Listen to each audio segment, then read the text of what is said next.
I've gone blind, I need money. That's what my daughter said to me over the phone, her voice trembling, desperate, and full of panic. I remember the world spinning around me as she said those words. My little girl, blind, I couldn't breathe. My chest tightened as I imagined her sitting in darkness, terrified and alone. I dropped everything. My coffee, my phone almost slipped from my hands, and I asked her, "Sweetheart, what happened? How are you okay?" But her reply made my heart sink even deeper. She said, "Dad, please, I don't have time to explain. I need money for treatment immediately." And I did what any father would do. I didn't hesitate. I didn't question it. I transferred everything I had in my savings account, but what I found out later, what I discovered about that call, changed the way I see my daughter forever. Because she wasn't blind, not even close, she lied to me, lied straight to my face with no hesitation, no guilt. And the reason why, that broke me more than the lie itself. Tell me, what would you have done if your own child faked something so cruel just to take your money? Would you forgive them, or would you walk away forever? It all started about 6 months ago, not long after I retired. I'd worked as an electrician for nearly 40 years, saved every penny I could, and bought a small house in the countryside. My plan was simple: spend my retirement gardening, reading, and maybe traveling once or twice a year. My daughter, Lily, was my only child.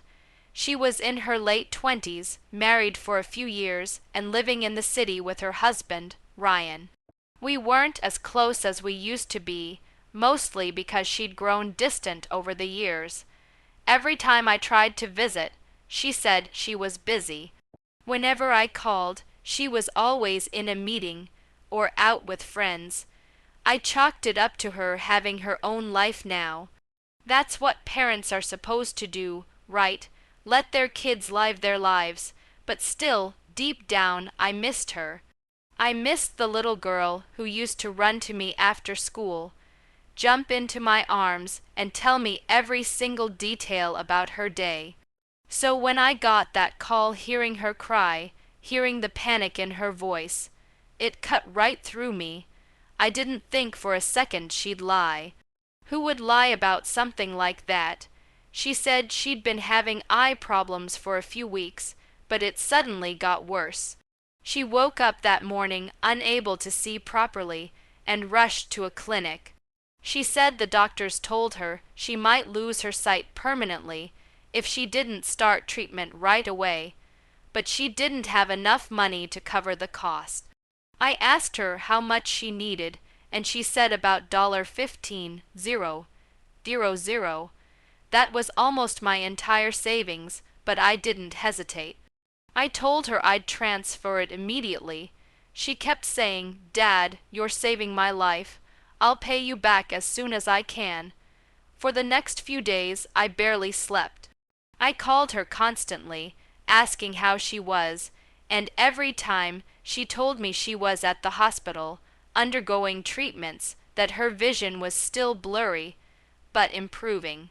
I cried from relief when she said she could see light again. I prayed every night for her recovery. I even told my neighbors and friends, who sent their best wishes. I was so proud of her for being strong. But then, 2 weeks later, something strange happened. I saw her. I was driving through the city to visit an old coworker, stopped at a red light near a shopping district, and there she was, Lily, walking out of a cafe, laughing, scrolling through her phone. No cane, no sunglasses, no one guiding her. She was perfectly fine. My heart dropped into my stomach. At first, I thought maybe it was someone who just looked like her, but when I saw her smile, that same little dimple she's had since she was a kid, I knew it was her. My own daughter, who'd told me she was blind, walking around perfectly fine. I parked my car and followed her. I know that sounds wrong, but I had to understand. I watched as she met up with her husband, and they went shopping buying clothes, shoes, and then later, they walked into an expensive restaurant. I sat outside for nearly an hour, watching them laugh and toast with champagne. I couldn't believe it. My chest felt like it was collapsing. I wanted to march in there, confront her right then and there, but I couldn't. I just sat in my car, shaking. When I got home that evening, I didn't call her. I didn't text. I just sat in silence, staring at the family photo on my mantel. The one where she was still a little girl, sitting on my shoulders. How did we get here? How did the little girl who used to draw "I love you, Daddy" on napkins turn into someone who could lie so easily? A few days later, I decided to test her. I called and asked how she was doing. She said she was resting, that her eyes were still healing. I asked if she needed anything, and she said, "No, Dad, you've done enough. I just need time to recover." I played along, pretending everything was fine, but inside I was boiling. I needed to know why she'd done it. So I came up with a plan. I told her I was coming to the city to bring her some food and to see how she was recovering. She panicked immediately. "Dad, no, please don't. I don't want you to see me like this," she said. I insisted. She kept refusing. That's when I knew for sure she was hiding something. So I went anyway. When I knocked on her apartment door, it took her a full minute to open it. When she finally did, she looked shocked. She wasn't wearing sunglasses, and her eyes looked perfectly fine. For a second she froze, then quickly grabbed a pair of shades from the table and put them on. "Dad, I told you not to come," she said, her voice trembling. I stared at her and said quietly, "Take off the glasses." She shook her head. "Lily," I said again, "take them off." When she finally did, I saw it. The guilt, the fear. Her eyes were perfectly fine. I asked why, and she just broke down crying. She told me everything. The story spilled out in pieces. Apparently, she and her husband had gotten into deep financial trouble. Ryan had lost his job months ago, and they'd been struggling to pay rent and debts. They'd already borrowed from friends, maxed out credit cards, and even tried taking out a loan. But nothing worked. Then, in desperation, she came up with the idea to lie to me. She thought if she told me she was sick, I'd send her money without asking questions. And she was right. She said she didn't mean for it to go so far, that she'd planned to tell me the truth after a few weeks. But then they spent most of the money paying off debts, and the rest on things they needed. I couldn't even look at her. I felt something inside me snap. I wasn't angry about the money. I was angry about the lie, the manipulation, the fact that she used my love for her as a weapon. I said, "You made me believe my daughter was blind, Lily. Do you understand what that did to me? I haven't slept in weeks. I've been praying every night, thinking you were suffering." She cried harder, begged me to forgive her, said she was scared, said Ryan convinced her it was the only way. But when I asked her if he forced her, she went quiet. That silence told me everything. She chose this. I left without saying another word. For days, I ignored her calls and messages. I didn't know what to say. Part of me wanted to forgive her. She was still my daughter. But another part of me couldn't shake the betrayal. So that's the situation I was in. My daughter lied about going blind just to get money out of me. I was heartbroken and torn.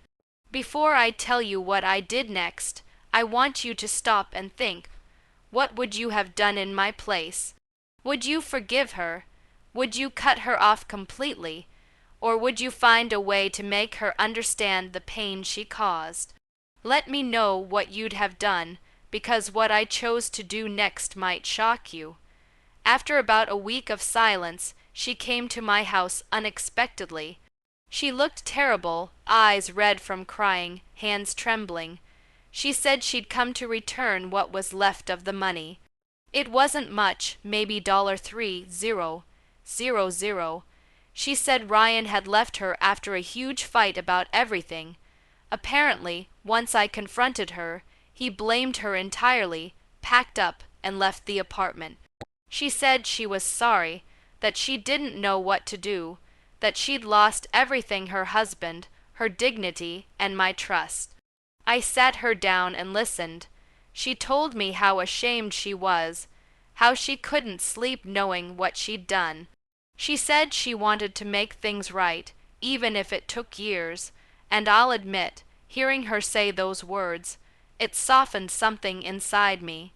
But I couldn't just forgive her immediately. I told her, Lily, if you truly mean that, you'll have to earn it. Not through money, not through apologies, but through honesty. No more lies. Over the next few months, she stayed with me. At first, it was awkward. We barely spoke. But slowly, she started helping around the house, cooking meals, taking care of things. We started talking again, little by little. I began to see glimpses of the daughter I used to know. One day, she broke down again and said, "Dad, I don't deserve your kindness." I told her, "You don't have to deserve it. You just have to never abuse it again." Eventually, she got a job at a local store, started saving up, and repaid me the rest of what she owed. It wasn't about the money anymore. It was about rebuilding trust. She's been honest ever since. I won't lie. It's not the same as before. The wound is still there, but at least she's trying. Looking back, I realized something important. Love doesn't mean blind forgiveness, but it also doesn't mean turning your back forever. Sometimes people make terrible choices out of fear, out of desperation. It doesn't excuse what she did, but it helped me understand it. So if you were in my shoes, would you have done the same? Would you have given her another chance, or would you have cut her off completely? I still wonder if I made the right call, but I'll tell you this, sometimes the hardest thing isn't forgiving someone else, it's choosing to keep your heart open after it's been broken. If you think I did the right thing, hit that like button. If you think I should have handled it differently, tell me what you'd have done in the comments below. Don't forget to subscribe for more true stories like this, stories that remind us how complicated family can be. Thanks for listening, and I'll see you all in the next story.